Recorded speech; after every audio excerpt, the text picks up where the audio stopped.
Tường xin chào đón quý vị đến với chương trình Bạn Muốn Hẹn Hò với phiên bản đặc biệt Hẹn Ăn Trưa. Và ngày hôm nay thì không gian hẹn hò của chúng ta là một nhà hàng rất là sang trọng, rất là ấm cúng, rất là dễ thương. Đây là nhà hàng Banana Leaf Sài Gòn Restaurant. Banana Leaf Sài Gòn là nhà hàng truyền thống cổ xưa, phục vụ món ăn trên lá chuối. Các bữa ăn được phục vụ trong một khung cảnh truyền thống trên lá chuối thay vì đĩa. Các món cà ri và sambat, cá và hải sản, tất cả đều là những trải nghiệm thú vị với một mức giá tuyệt vời.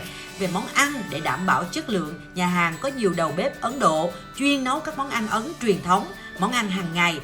Không chỉ phục vụ món Ấn mà nhà hàng còn phục vụ các món Á dành cho khách lẻ và khách đoàn đến từ nhiều nước. Chỉ sử dụng gia vị nhập khẩu để tạo ra hương vị truyền thống của Ấn. Chúng ta sẽ vào bên trong để xem câu chuyện hẹn hò của chúng ta ngày hôm nay như thế nào. Và các bạn sẽ được thưởng thức những món ăn ngon gì từ nhà hàng nhé. Xin mời theo Cát Tường vào bên trong.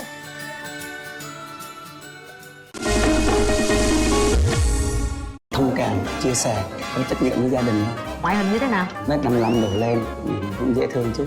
Làm sao để có được nụ hôn tình yêu mãnh liệt? Cái đó để mà nó mạnh liệt thì hai con tim phải cùng rung động. Cát Tường xin chào mọi người. Chúng ta đã đến với nhau trong chương trình Hẹn Ăn Trưa quý vị nhé. Và các cặp đôi thì đã ngồi vào vị trí của mình rồi, nhưng mà còn thiếu bạn nữ. Bây giờ thì Tường sẽ ra ngoài mời bạn gái của ngày hôm nay vào nha. Bước tới vài bước nữa thôi. Rồi vào ghế ạ. Rồi mời hai anh chị hãy tháo mặt nạ mình ra nha. Bây giờ Cát Tường mời hai bạn bắt đầu chia sẻ với nhau. Trước tiên là giới thiệu về bản thân của mình trước. Mời anh ạ. Em tên là Hoàng Linh, năm nay 46 tuổi. Quê em thì ở gốc là ngoài Thái Bình. Thế là anh đang làm công việc gì? Đang làm một công việc kinh doanh tự do. Xe cộ rồi nói chung cái gì cũng chạy hợp đồng hoặc là chạy cái gì mà chở khách rồi này nọ. Nhà mình được mấy xe? 5 xe. 5 xe. Là một xe riêng của em là chạy ở trên chợ đầu mối là 7 chỗ. 7 chỗ là anh chạy luôn. Vừa cho thuê xe rồi vừa chạy luôn. Thế còn chị, xin mời chị giới thiệu. Em tên là Tăng Nguyễn Huyền Trinh, 46 tuổi. Dạ. Em đang làm nhân viên văn phòng sinh sống tại thành phố Hồ Chí Minh. Mình lên Sài Gòn lâu chưa? Mấy chục năm rồi. Mấy chục năm. Vậy là cả hai đều đã lập nghiệp ở trong này mấy chục năm rồi ha. Chị nghĩ điểm mạnh điểm yếu của mình là gì chị? Điểm mạnh của mình đó là mình thích nấu ăn nè. Dạ. Yêu cái cuộc sống gia đình, rất quan tâm đến người khác. Cái khuyết điểm thì cũng hơi nhút nhát. Rồi cái thứ hai nữa là mình khi mà đi ra một cái đám đông mà thì mình cái mặt thì rất là nghiêm nên khó có tạo một cái thiện cảm với những cái người xung quanh. Mình biết khuyết điểm mình vậy thì mình cố gắng mình hạn chế lại cái đó ha. Cái điểm mạnh điểm yếu của anh. Những cái điểm mạnh là ví dụ như là siêng năng, công việc thì quyết tâm, sửa chữa 3 cái đồ trong nhà rồi là làm được hết. làm được, điện nước cái này nọ rồi. Thế còn điểm yếu của mình? Điểm yếu là hơi nóng tính chút xíu, nhút nhát. Nhút nhát.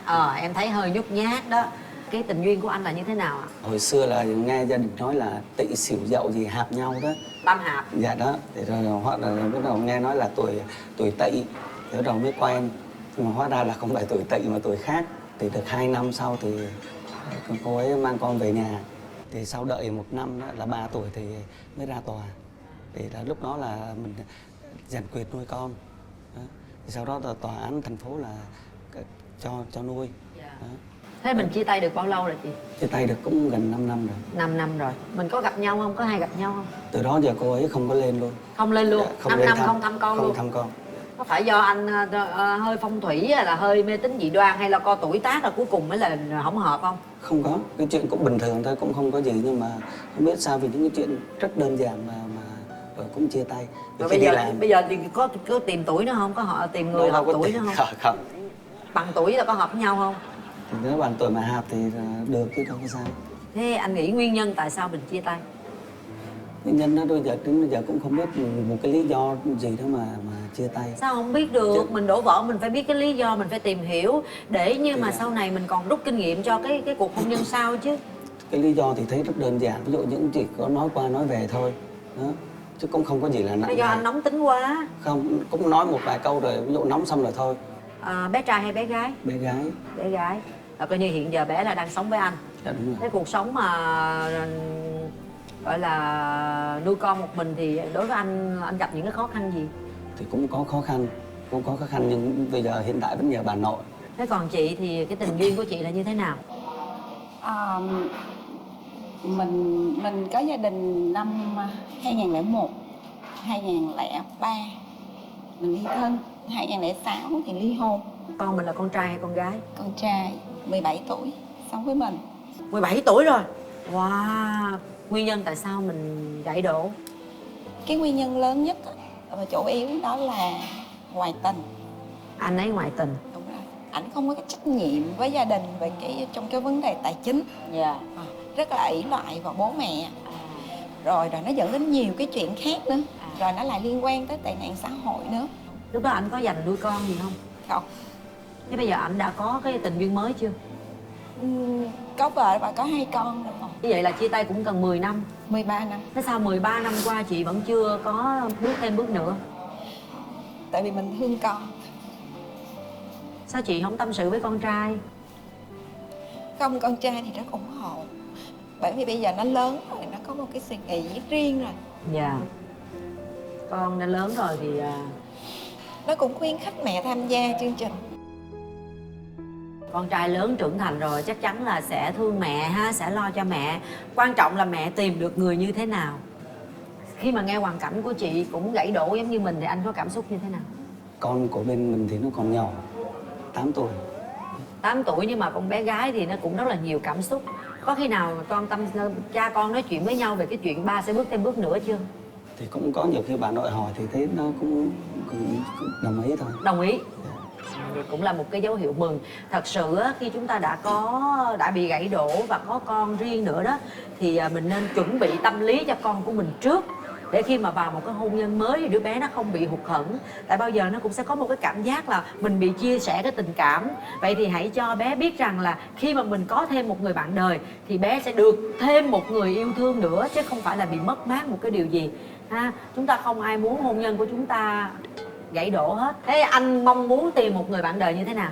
Thông cảm, chia sẻ, có trách nhiệm với gia đình thôi. Ngoại hình như thế nào? Mét 55 đổ lên, nhìn cũng dễ thương chút. Chị có hình gì không? Chị cho em xem. Đây, chị kiếm ảnh đi. Còn chị thì nhìn tìm chị đi nha.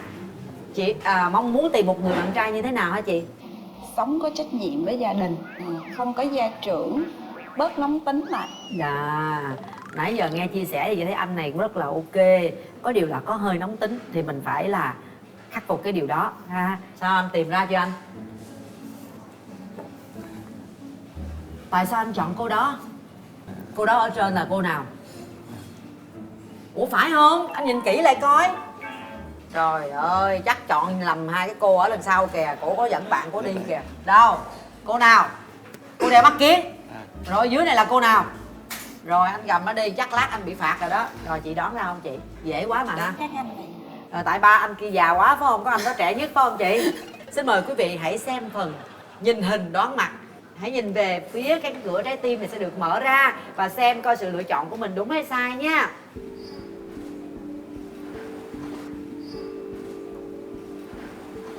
Chào. Dạ, sao ạ? Anh thấy anh trúng hay trật? Dạ. Chị ấy thì đã đoán rất là chính xác. Phải phạt chứ. Bây giờ anh hãy đứng lên để cho cô ấy có thể nhìn được cái body của anh. Giúp cho anh vé đi chị. Hát và anh sẽ nhảy để cho chị nhìn cái body của anh. Vỗ tay cho chị đi anh. Nắng len qua hàng cây, bước chân vui đùa là lời đàn bướm. Bước chân vui hạnh phúc, nắm tay ta về vùng trời bình yên. Nhảy vậy đó hả? Vậy đó, nhảy rồi đó hả? Dạ, dạ. Trời ơi, bởi tao nói không có vợ chăm sóc, bèo nhèo dễ sợ luôn vậy hả? Rồi bận quần áo không có ủi luôn hả? Đâu có vợ ủi, đâu biết ủi đồ không? Không. Là tự giặt là lấy ra mặc vậy thôi hả? Đặt máy xong là lấy ra Trời mặt. ơi, thương ghê không? Thiệt rất là thiệt thà, rất là chất phác. Đây, anh. Trời, gác lắng lên chút, qua trái tim. Có món quà tặng em. Dạ, cảm ơn anh ạ. Dạ. Có một cái món quà tặng cho em. Dạ, cảm ơn em. Bây giờ thì tôi muốn dành cho hai anh chị một cái không gian riêng để mình có thể trò chuyện với nhau một chút xíu ha. Kính thưa quý vị, đến với nhà hàng Banana Leaf Sài Gòn Restaurant thì chúng ta sẽ được thưởng thức những món ăn rất là ngon theo phong cách Ấn Độ nè. Ở đây có những đầu bếp từ Ấn Độ sang nha, với những món ăn truyền thống Ấn Độ rất đặc biệt. Ngoài ra về những món Á thì ở đây phục vụ những khách lẻ nè, những khách đoàn đến từ Mã Lai, Singapore, Philippines. Và ngày hôm nay thì để tiếp đón anh chị, chương trình đã tổ chức cho các anh chị ha thưởng thức một món ăn của nhà hàng, đó là hủ tiếu xào Mã Lai quý vị nha. Nhớ vừa ăn vừa tâm sự với nhau nha. Ít phút nữa thì các Tường sẽ quay lại. Chúc hai anh chị ngon miệng. Cảm ơn các Tường. Rồi em dùng. Dạ, mời anh. Hiện tại anh đang ở đâu? Anh đang ở Bình Chánh. Rồi bây giờ anh làm việc ở đâu? Ở nhà luôn? Anh làm việc ở nhà, Dạ. có chung với lại với ông anh rồi đó, là làm bên xe. Trước đây thì anh cũng có bán cà phê, hồi trước là anh ở ngay chỗ Bình Triệu đó. Dạ. Cái giải tỏa rồi anh mới lên trên quận 7. Dạ. Nói chung là thích làm tự do, cũng không thích gò bó ai. Như vậy thì thời gian của anh rất là chủ động đúng không? Ví dụ anh chủ động, nhưng ví dụ như làm nghề xe này đó thì cũng chủ động. Như công việc của anh á, thì nó chủ động về thời gian. Dạ. Nhưng mà ví dụ như nhiều khi, ví dụ chẳng hạn như mình quen nhau, ví dụ muốn đi đâu thì em báo trước. Dạ. Đó thì là ví dụ để mình biết, ví dụ mình lỡ mình biết thì mình có thể mình điều chỉnh. Thì công việc của em là em làm giờ hành chánh. Đó là nhà của mình luôn, Dạ không, ở đó là nhà của em thuê. là hai mẹ con. Dạ. Công việc em thì cũng chỉ rảnh buổi tối là nhiều đúng không? Dạ, chủ yếu là những buổi tối với cuối tuần. Đấy, cái công việc thì nó cũng bận, nhiều khi 5-6 giờ mình mới về. Dạ, có nhiều khi về muộn hơn. Công việc mà. Dạ. Anh đến chủ động hơn chút, nhưng mà nói chung là nó cũng có lúc là mình sớm, nhiều khi kẹt xe Dạ, rồi. em hiểu Đó. cái công việc này. Và nãy giờ mà anh chia sẻ đó thì em thấy cái tính cách vậy thì em có thấy có được không? Em thấy thì rất là ok. Em cũng vậy, vì em nói là hồi trước em nói là em cũng hơi nóng tính à. Bây giờ mình là đã từng trải rồi, mình đã qua có cô hôn nhân, có con cái rồi. Thế thì anh chị nghĩ rằng để mà tiến tới tìm hiểu mà tiến tới hôn nhân đó thì anh chị có đặt nặng về vấn đề sinh lý không? Cuộc sống vợ chồng thì cái chuyện đó là bình thường. Cái đó thì cũng là một trong thành phần là mình cũng tìm hiểu sơ thôi. Sơ là sao anh? Tìm hiểu kỹ. Sinh lý là một là có hay là không? Thế tìm hiểu Có chứ, sơ là có, tìm hiểu như chứ. thế nào? Có. Anh còn sức khỏe ok không? Dạ, được. Ok. Chị mong muốn, chị khao khát nhất điều gì trong một cái mối quan hệ vợ chồng? Đó là cái tình yêu thương. Tình yêu thương. Nếu cặp đôi này mà đến với nhau, anh chị có định sinh thêm con không? Anh trả lời trước trong suy nghĩ của anh. Muốn. Chị? Không. Không. Thường thì phụ nữ sẽ không. Anh biết lý do tại sao ta nói không không? Sợ là mình lớn tuổi quá. Dạ. Nếu không thì anh có vấn đề gì không? Không sao. Thôi hãy tập Vì mình trung. cũng đã có con rồi, thế nếu mà hai người kết hợp được thì một trai một gái là đã ok rồi. Rồi đúng Chẳng rồi. qua ví dụ đứa con chung là để gắn liền hai người thôi. Tại Ví dụ thực sự không cũng có không gắn sao. liền không gắn liền gì ăn thua hai anh chị yêu thương nhau hay không mà có con rồi vẫn ly dị thôi. Đúng không? Cho nên bây giờ mình đến với nhau ở cái tuổi 46 rồi, sanh nở chi nữa. Phải chi mà một trong hai mà chưa có con á thì mình phải cố ha. Em thì em nghĩ như vậy ha. Đúng là mình có suy nghĩ giống như các Tường. Dạ em nghĩ như vậy. Đôi lúc em cũng muốn thêm con nữa, nhưng mà chỉ trừ trường hợp là rủi như em lấy một cái bạn trai mà người đó chưa có con thì mình phải cố gắng, chứ nếu không thì thiệt thòi cho người ta. Mình có mà mình không cho người ta có. Còn nếu mà em đã lấy được một người mà người đó đã có con riêng rồi thì em nghĩ là không cần sinh thêm nữa đâu. Bây giờ để giúp vui cho hai anh chị ha, Tường cho anh chị vài cái câu hỏi trắc nghiệm để mình hỏi nhau, để cho mình cảm thấy hiểu nhau được nhiều hơn. Rồi mời chị đọc lớn lên ạ. Hãy nói 3 điểm mà bạn ấn tượng về đối phương. Anh hãy nói 3 điểm nào mà anh ấn tượng về chị từ nãy giờ.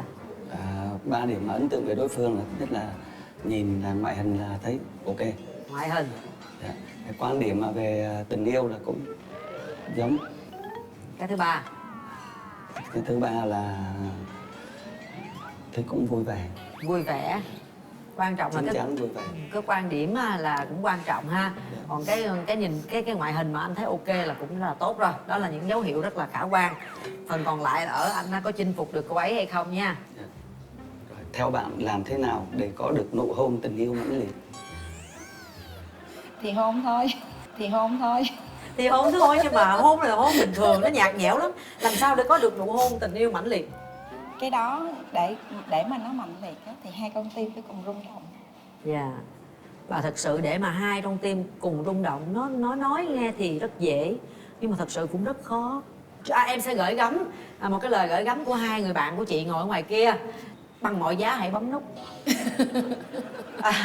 Em chỉ nói nguyên văn thôi, nhưng mà đối với các Tường thì các Tường nghĩ rằng là thật sự rung động chúng ta mới bấm nút.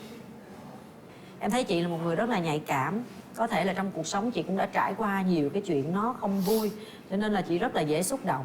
Và thật sự nếu như anh cảm nhận được điều đó, em nói thiệt nha, em nói anh đừng buồn ha. Nếu mà nói về tất cả mọi thứ, về cái nhìn bên ngoài, em thấy là em đang lo lắng là chị không chọn anh đó, vì anh có vẻ không được trau chuốt, chị rất là trau chuốt về bên ngoài. Em sợ là không có hợp với cái gu của chị. Nhưng cái mà em cảm nhận được ở anh là một cái sự bản lĩnh, một cái sự chân thành. Em hy vọng anh phát huy được cái điều đó để có thể cho chị cảm thấy anh là một cái bờ vai, một cái con người mà chị có thể tin tưởng và dựa dẫm vào được. Đó là những cái gì mà Cát Tường cảm nhận được. Thế thì bây giờ em cho anh một cơ hội. Anh có muốn nói điều gì với cổ trước khi chúng ta đưa ra quyết định? Người bạn gái này là chín chắn, rất là về có hình thức rất là tốt. Mình đây thì con trai, công việc đôi lúc cũng không có để ý đến cái hình thức lắm. Chỉ trừ khi nào đi ăn tiệc, ăn cưới thì áo quần về thẳng thớm thôi. Còn ví dụ bình thường thì cứ nghĩ là bình thường. Đó thì nói chung là vì độc thân mà. Đó thì tôi ví dụ qua cái chương trình này thì nếu mà ví dụ mình cảm thấy hợp thì mình cho nhau một cái cơ hội. Đó, để Bản thân trong lòng anh hiện tại, trong lòng hiện tại là mình muốn là quen với lại bạn. Đó. muốn có quyết liệt không? Quyết liệt. Anh có tự tin sẽ lo được cho mẹ con cổ không? Tự tin. Hồi nãy cổ hát cho anh nhảy, bây giờ anh có thể hát tặng cổ một bài không? Dạ được. Rồi, mời anh. Anh sẽ vì em làm thơ tình ai, anh sẽ gom mây kết hình lâu đài, đợi chờ một không gian nào tới, đợi chiều vàng hôn lên làn tóc, đợi một lần không gian đổi mới, đón hai đứa chúng ta mà thôi. Rất là dễ thương. Tôi không biết là chị cảm nhận như thế nào. Mình đó thì cái môi trường làm việc, cái yêu cầu công việc thì nó tạo nên cái tính cách, cái bề ngoài mình phải chăm sóc, phải trau chuốt. Vì mình cũng muốn là cái người bạn của mình cũng vậy. Có thể là trước đây thì nó như thế nào thì mình cũng không quan tâm lắm, nhưng mà bắt đầu có một người bạn thì cũng phải chú ý hơn để cho nó có một chút tương xứng. Mặc dù cái bề ngoài nó không quan trọng lắm nhưng mà nó cũng Điều này chị có thể hỗ trợ được cho ảnh nếu như chị cảm nhận được con người của ảnh. Tại vì em nghĩ nếu mà thật sự chúng ta rung động với nhau, cảm thấy là đối phương có thể hòa hợp, bởi vì cái bản chất mới là quan trọng. Bản chất khó thay đổi lắm chị. Còn hình thức bên ngoài chúng ta có thể thay đổi. Về tóc tai hay về quần áo hay về mọi thứ. Mình là phụ nữ, mình có thể, em xin lỗi, em có thể dùng từ là mình sẽ chỉ đạo được cái người đàn ông của mình. Mình có thể sắp xếp được cho anh ấy theo ý của mình. Và với những người mà khá là hiền lành, khá là rụt rè như vậy thì mình sẽ dễ hơn trong cái việc là mình có thể kiểm soát được ẩm. Đó cũng là một cái tốt. Nếu mình tìm thấy một người mà hào nhoáng quá, họ trau chuốt quá, họ chỉnh chu quá, đôi lúc mình cũng phải nên dè chừng ha. Thôi Tường chỉ nói nhiêu đó thôi, còn quan trọng còn lại là cái suy nghĩ và quyết định của anh chị. Bây giờ thì mời anh chị sẽ đặt tay vào cái nút bấm này nhé. Sau 3 tiếng đếm, nếu như các anh chị đồng ý và cảm thấy rằng đối phương có thể là một nửa của mình thì mình nhấn nút thật mạnh. Nếu chúng ta cảm thấy là chúng ta không có cảm xúc thì chúng ta hãy bỏ tay ra. Xin mời anh chị nhắm mắt lại. 1 2 3. Hết thời gian. Rất là nhanh lẹ. Tường hồi hộp lắm quý vị ạ.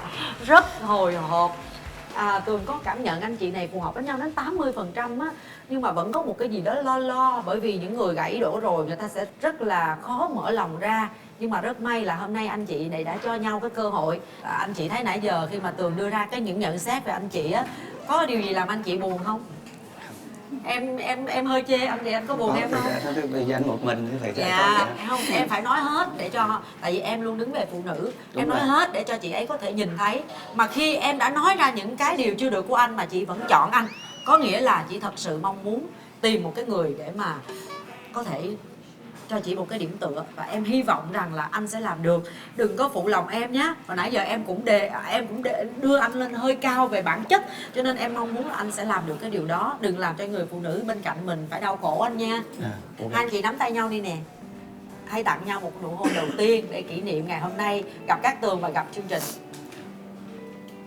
Thôi xin phép nè. Xin phép chị á chứ. Dễ thương quá à. Mỗi lần mà mai mối những cặp đôi lớn như thế này hoặc là đã gãy đổ như thế này, Tường áp lực lắm quý vị ạ. bởi vì cần phải nói gì mình phải cân nhắc cho kỹ để có thể giúp đỡ được cho họ có thể đến được với nhau. Xin thay mặt chương trình chúc cho anh chị sẽ có một cái cuộc sống vui vẻ hơn, tốt hơn. Những cái chuyện gì buồn trong quá khứ mình hãy cho qua hết và bắt đầu từ ngày hôm nay cố gắng hãy nắm chặt tay nhau. Có tin vui thì hãy báo cho Cát Tường cũng như là chương trình được biết anh chị nha. Không khóc nữa, khóc nữa tôi khóc theo à. Đây, gửi tặng hai anh chị những chiếc vé xem phim của hệ thống rạp Cinebox 212 Lý Chính Thắng. Chúc hai anh chị sẽ có những không gian xem phim, trò chuyện, tâm sự với nhau nha. Rồi, cảm ơn hai anh chị. Và bây giờ thì chúng ta phải nói lời chào tạm biệt thôi. Hẹn gặp lại quý vị vào lúc 10 giờ thứ ba, thứ năm, thứ sáu, thứ bảy hàng tuần trên kênh YouTube MCV Media. Chúng ta sẽ gặp nhau vào lúc 12 giờ thứ hai, thứ tư, thứ sáu hàng tuần trên kênh FPT Play, IPTV, MyTV. Và bây giờ thì chúng ta phải nói lời chào tạm biệt thôi. Và bây giờ Cát Tường xin chào và hẹn gặp lại.